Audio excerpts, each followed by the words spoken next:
Hello. मेरा नाम राघव है और आज के सेशन में बहुत ही मज़ा आने वाला है। आज हम बहुत ही इंटरेस्टिंग कुछ सीखने वाले हैं। अभी तक हम अपना जो वेब ड्राइवर आईओ का प्रोजेक्ट है वो अपने लोकल सिस्टम पे बना रहे थे, लोकल सिस्टम पे रखा हुआ था। एक्चुअली में जब हम ऑर्गेनाइजेशंस में, ऑफिसेस में, कंपनीज में काम करते हैं प्रोजेक्ट्स पे, तो पूरी टीम होती है हमारी और हमारे पास एक सिंगल प्रोजेक्ट होता है जिस पे पूरी टीम काम कर रही होती है। अब अगर आप सोचिए कि आपके पास आप लोकल सिस्टम पे आप काम कर रहे हो अपने प्रोजेक्ट पे, उसी प्रोजेक्ट पे आपका कोई टीममेट भी काम कर रहा है। अब आपको उसको कोलैबोरेट करना है, मर्ज करना है, तो वो कितनी प्रॉब्लम होगी अगर आप 5 लोग हो, 10 लोग हो, 15 लोग हो। तो बहुत ही प्रॉब्लम होगी अगर आप मैनुअली उसको मर्ज करना चाहो, कोलैबोरेट करना चाहो। इसलिए हम क्या करते हैं कि एक हम कॉमन कॉपी रखते हैं एक रिपॉजिटरी पे। वो रिपॉजिटरी ऑनलाइन हो सकती है, क्लाउड पे हो सकती है, जैसे गिटहब है, बिटबकेट है, कोई भी रिपॉजिटरी पे हम अपना प्रोजेक्ट रखते हैं और वहाँ से हर कोई अपनी कॉपी लेता है। उस पे काम करके हम वापस उसको पुश करते हैं रिपॉजिटरी पे, जहाँ पे सबके चेंजेस मर्ज हो जाते हैं और सब कोलैबोरेशन बहुत प्रॉपर्ली हो जाता है। कुछ इशू आता है तो हम देख सकते हैं कि किसने क्या कमिट किया था, किस कमिट की वजह से कुछ प्रॉब्लम आई, तो हम उसको रोल बैक कर सकते हैं। वो सब हम वर्जन कंट्रोल और सोर्स कोड मैनेजमेंट टूल्स के साथ कर सकते हैं। तो आज हम देखेंगे कि हम अपने प्रोजेक्ट को कैसे हम सोर्स कोड मैनेजमेंट में, वर्जन कंट्रोल में डालते हैं गिट इस्तेमाल करके, और फिर हम उसको अपलोड करेंगे गिटहब पे। और उसके बाद हम ये भी देखेंगे कि कोई आपके पास गिटहब रिपॉजिटरी का लिंक है, गिटहब प्रोजेक्ट का लिंक है, उसको यूज़ करके, उस लिंक को यूज़ करके कैसे आप अपने लोकल सिस्टम पे उस प्रोजेक्ट को क्लोन कर सकते हो। तो मैं आपको अपने प्रोजेक्ट का जब मैं डाल दूंगा रिपॉजिटरी पे, गिटहब पे, तो उसका लिंक आपको दे दूंगा। और ये वाले जो स्टेप्स मैं बताऊंगा उसको यूज़ करके आप मेरा सारा जो प्रोजेक्ट है वेब ड्राइवर आईओ का, वो आप क्लोन कर सकते हो। और हम ये भी देखेंगे कि अगर हमें अपने प्रोजेक्ट को गिट से या वर्जन कंट्रोल से रिमूव करना हो, हटाना हो, तो वो कैसे करते हैं। तो चलिए शुरू करते हैं। सबसे पहला स्टेप है, हमें अपने सिस्टम पे हमारे सिस्टम पे गिट होना चाहिए और उसको चेक करने के लिए हम कमांड लाइन पे जा सकते हैं। तो अगर आप विंडोज़ पे हैं तो आप कमांड लाइन ओपन कर सकते हैं। मैक और लिनक्स पे आप टर्मिनल ओपन कर सकते हैं और हम कहेंगे git space hyphen hyphen version. और ये अगर आपके पास गिट सेटअप है, इंस्टॉल है, तो ये आपको गिट का वर्जन यहाँ दिखा देगा। इन केस आपको ये नहीं दिखता तो हम ब्राउज़र पे जाके, गूगल के पे जाके कहते हैं गिट डाउनलोड, और ये आपका गिट एससीएम डाउनलोड पे ले जाएगा। ये वाली लिंक है git-scm.com/downloads। यहाँ पे, यहाँ से हम गिट का जो इंस्टॉलर है उसे डाउनलोड करते हैं और उस इंस्टॉलर को रन करके गिट इंस्टॉल कर सकते हैं। और ये यहाँ पे आपके ऑपरेटिंग सिस्टम का ही दिखाएगा। जैसे मैं अभी विंडोज़ पे हूँ तो ये विंडोज़ दिखा रहा है यहाँ पे, और दूसरे ऑपरेटिंग सिस्टम्स के लिए भी यहाँ पे है, मैक, विंडोज़, लिनक्स, सब यहाँ पे है। ठीक है। और इस प्रोसेस में कोई भी प्रॉब्लम आए तो मैंने एक वीडियो पहले बनाया था, अगर आप मेरी वेबसाइट पे जाओ automation step-by-step.com, यहाँ पे आप स्क्रॉल करेंगे नीचे तो हमें एक सेक्शन आएगा, ये वाला version control system git and GitHub. यहाँ पे मैंने सारे बिगनर ट्यूटोरियल बनाए हुए हैं गिट और गिटहब के। और मैंने रिसेंटली एक और वीडियो बनाया था, वो बेटर रहेगा। मैं सर्च करता हूँ गिट एंड गिटहब। अगर आप सर्च करो गिट एंड गिटहब मेरे नाम से, राघव पाल, तो ये सिंगल वीडियो है जो गिट और गिटहब का मैंने बनाया था। इसमें आपको सब कुछ मिल जाएगा स्टार्टिंग के लिए। तो अगर आपको कोई भी इशू आया आप इसको देख सकते हैं, और कोई भी प्रॉब्लम आए तो आप मुझे कमेंट्स में बता देना। मैं सारे कमेंट्स पढ़ता हूँ और आपको रिप्लाई कर दूंगा। और यहाँ के ये सारे नोट्स, लिंक, सब कुछ मैं इस वीडियो के नीचे डिस्क्रिप्शन में डाल दूंगा, तो आप वहाँ से भी इसको रेफर कर सकते हैं। ठीक है। तो ये पहला स्टेप था गिट का। और ये हमें इसलिए चाहिए क्योंकि वीएस कोड जो आपके सिस्टम का गिट है उसी को यूज़ करेगा। वीएस कोड अपने आप से कोई गिट इंस्टॉल नहीं करेगा।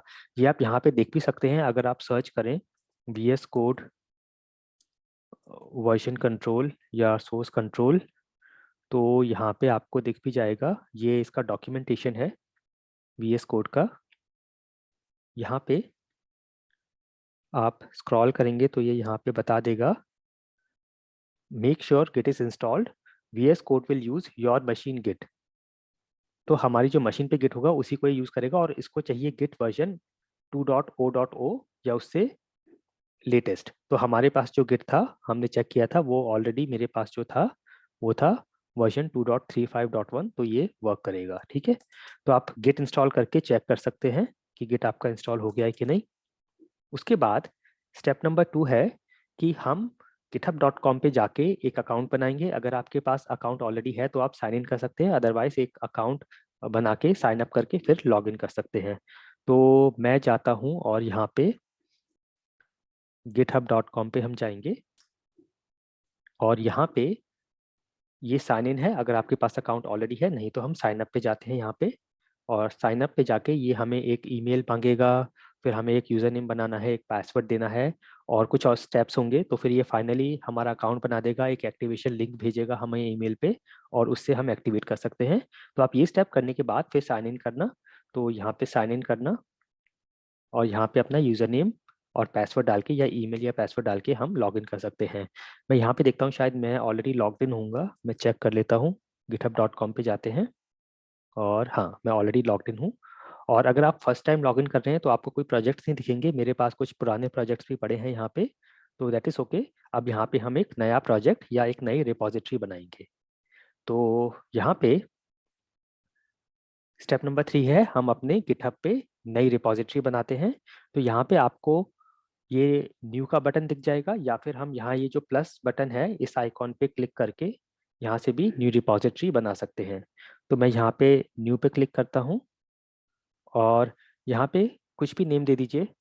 तो मैं कहता हूँ वेब ड्राइवर आयो अंडरस्कोर हिंदी, कोई भी नेम दे सकते हैं यहाँ पे, बट बेटर है आप कुछ मीनिंगफुल नेम दीजिए तो कि जो कि आपको भी पता रहे और आप किसी को शेयर करना चाहो ये रिपोजिटरी की लिंक तो उसको भी पता रहे कि ये किसका प्रोजेक्ट है। तो मैंने कहा है वेब ड्राइवर आयो और हिंदी, तो मुझे पता चल जाएगा कि ये वेब ड्राइवर आयो प्रोजेक्ट का जो मैंने हिंदी ट्यूटोरियल बनाए हैं उसका प्रोजेक्ट है, ठीक है।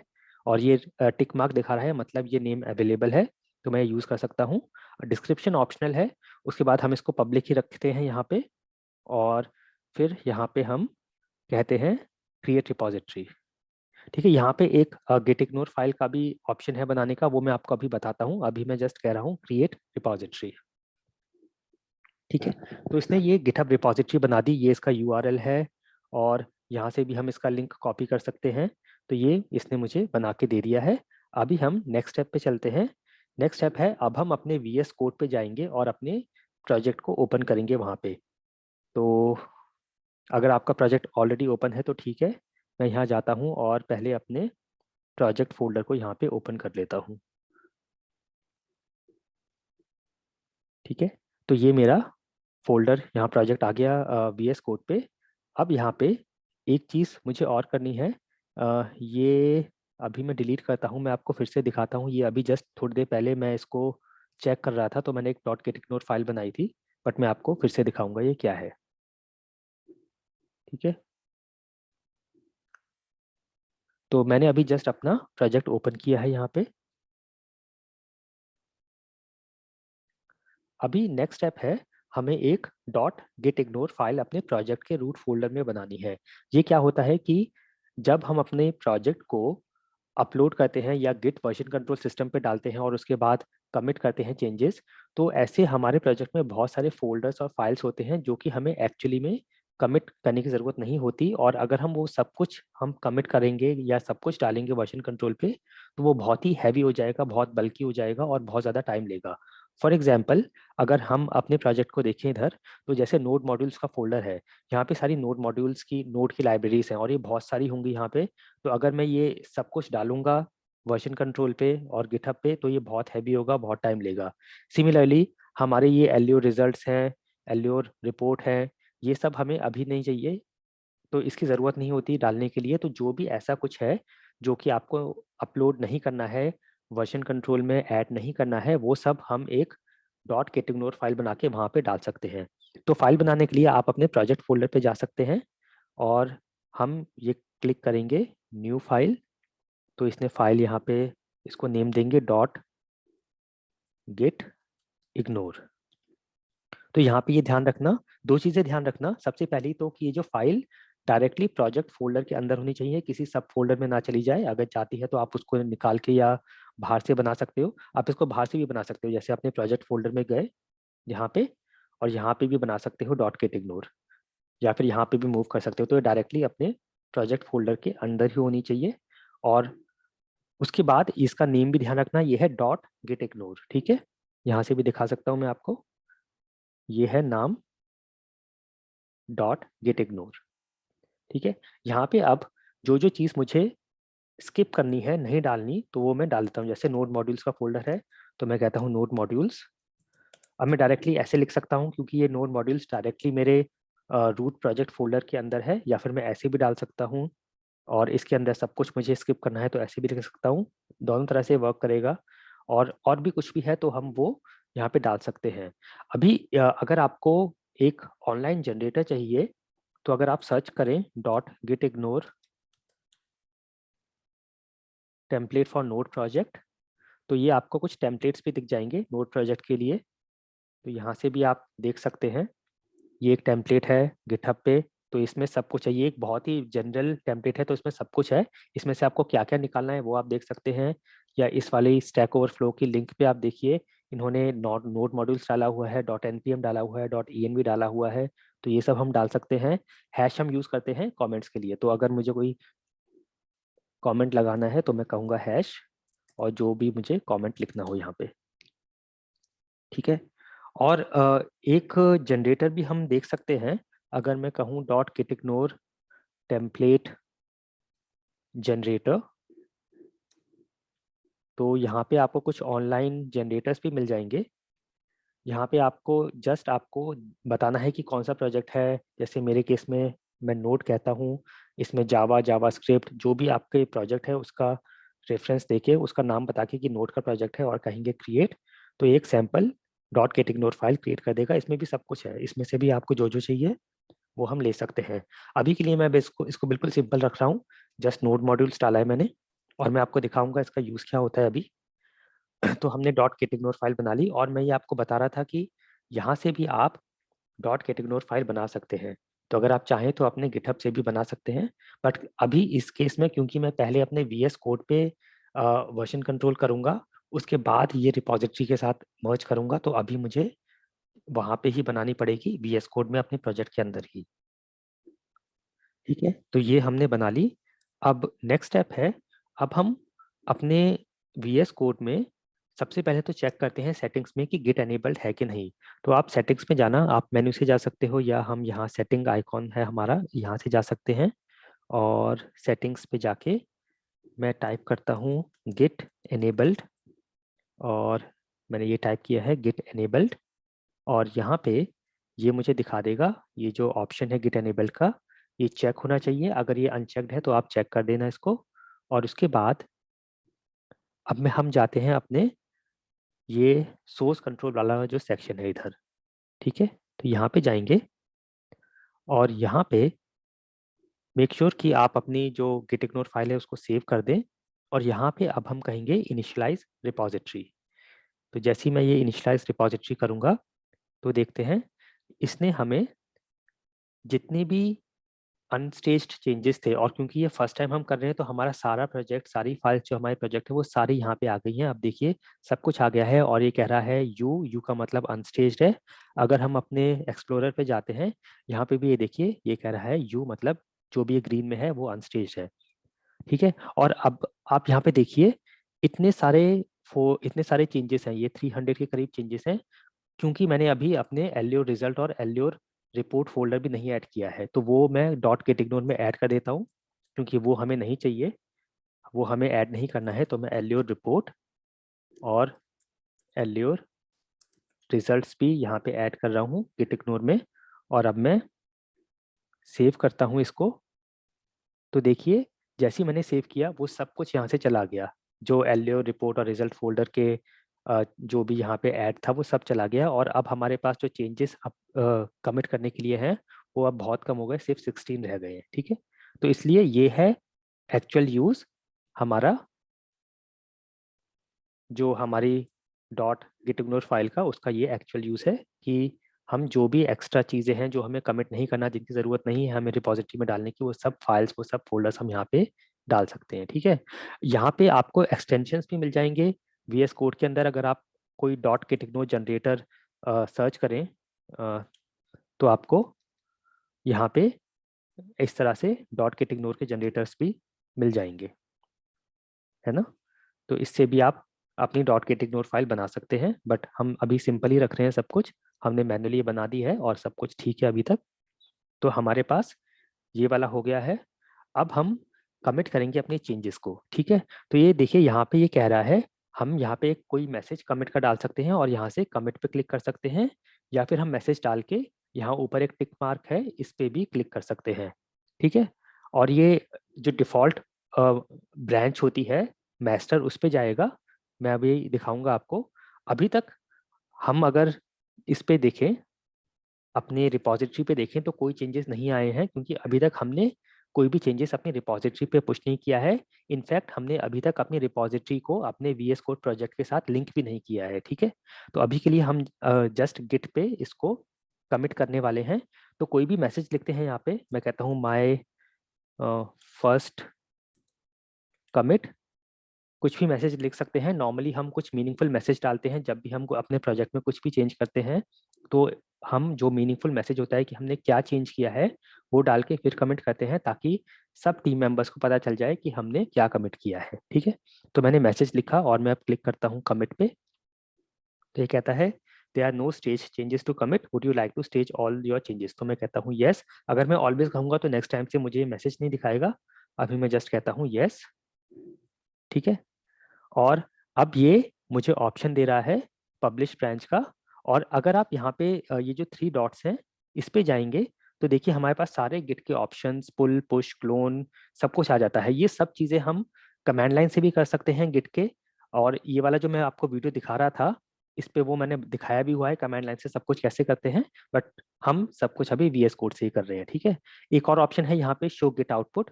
इसको आप क्लिक करेंगे तो सारा जो गिट का आउटपुट है, जो भी हम गिट का कमेंट्स चलाएंगे या जो भी हम करेंगे गिट पे, वो सारा आउटपुट यहाँ पे आपको दिखेगा, ठीक है। तो अभी के लिए मैंने यहाँ पे कमिट कर लिया है। अब अगर मैं यहाँ पे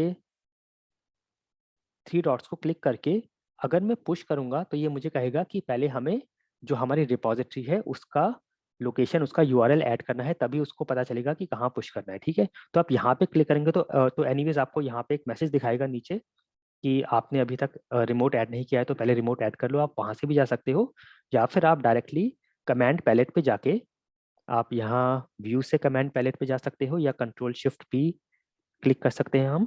मैक पे हो तो Command+Shift+P चलेगा। और यहाँ पे मैं कहता हूँ गिट ऐड। तो ये कह रहा है गिट ऐड रिमोट, इसको यूज़ करेंगे। और यहाँ पे हमें पहले अपनी, ये कह रहा है रिपॉजिटरी का URL दो। तो मैं कॉपी करता हूँ अपना URL रिपॉजिटरी का यहाँ से। इसको मैंने कॉपी किया और यहाँ पे ऐड कर दिया, पेस्ट कर दिया और एंटर हिट किया। उसके बाद कह रहा है रिमोट का नेम, कुछ भी नेम दे सकते हैं हम इसको। मैं कहता हूँ वेब ड्राइवर IO हिंदी और एंटर किया। तो अब इसने रिमोट को ऐड कर दिया। ये हम गिट लॉग्स में भी देख सकते हैं। अब मैं यहाँ पे जाके कहता हूँ पुश, ठीक है। पुश या पब्लिश ब्रांच, या पुश करते हैं पहले। तो ठीक है, मैं पहले पब्लिश ब्रांच करता हूँ, फिर देखते हैं क्या कहता है ये। हाँ, तो पब्लिश कर रहा है ये। और अब मैं अगर जाके चेक करूँ अपने रिमोट रिपॉजिटरी गिटहब पे, रिफ्रेश करता हूँ, तो देखिए मेरा सारा प्रोजेक्ट आ गया यहाँ पे। और ये कहता है ये माय फर्स्ट कमिट, ये मेरा मैसेज था 2 मिनट पहले मैंने किया है, ये सब कुछ आ गया। जो सारा प्रोजेक्ट मेरा है वो आ गया। जस्ट जो मैंने .getnode फाइल में डाला था वो चीज़ें नहीं आएंगी, बाकी सब आ जाएंगी। मैं अगर अपने टेस्ट देखूँ यहाँ पे टेस्ट्स हैं। यहाँ पे मेरे स्पेक्स में जाता हूँ तो ये मेरे सारे टेस्ट्स आ गए, यहाँ पे सब कुछ है, ठीक है। अब आगे से अगर मुझे कुछ भी चेंज करना है, ठीक है, मैं कुछ भी चेंज करता हूँ अपने प्रोजेक्ट में, तो मैं उसको कमिट और पुश कर सकता हूँ। अभी मैं अपने देखिए सोर्स कंट्रोल सेक्शन में सब कुछ क्लीन है, मतलब सब कुछ मेरा कमिटेड है। अगर अब मैं जाके कुछ भी चेंज करता हूँ अपने प्रोजेक्ट में, एक मुझे JUnit रिपोर्ट्स भी शायद डाल देनी चाहिए थी, बट अभी ठीक है, अभी मैंने नहीं डाली है। मैं जाता हूँ अपने टेस्ट फोल्डर में, स्पेक्स फोल्डर में, और किसी भी टेस्ट पे जाता हूँ मैं। और लेट्स से मैं कुछ चेंज करता हूँ, जैसे ये browser.pos को मैंने चेंज करके 2000 से 4000 कर दिया। और जैसे ही मैं सेव करता हूँ, आप देखना यहाँ पे अब सोर्स कंट्रोल में ये कह रहा है कि एक चेंज अभी अनकमिटेड है या अनस्टेज्ड है। तो जैसे ही मैं गया, इसने दिखा दिया कि ये वाला चेंज अभी अनस्टेज्ड है, अनकमिटेड है। मैं चाहूँ तो इसको क्लिक करके चेक भी कर सकता हूँ कि मेरा जो रिपॉजिटरी है, जो मेरा रिमोट है, उस पे ये है और मेरे लोकल पे ये चेंज है। तो ये अभी अनकमिटेड है, तो ये मुझे कमिट करना है। तो फिर से मैं वही करूँगा, यहाँ पे कुछ भी कमिट मैसेज दूंगा।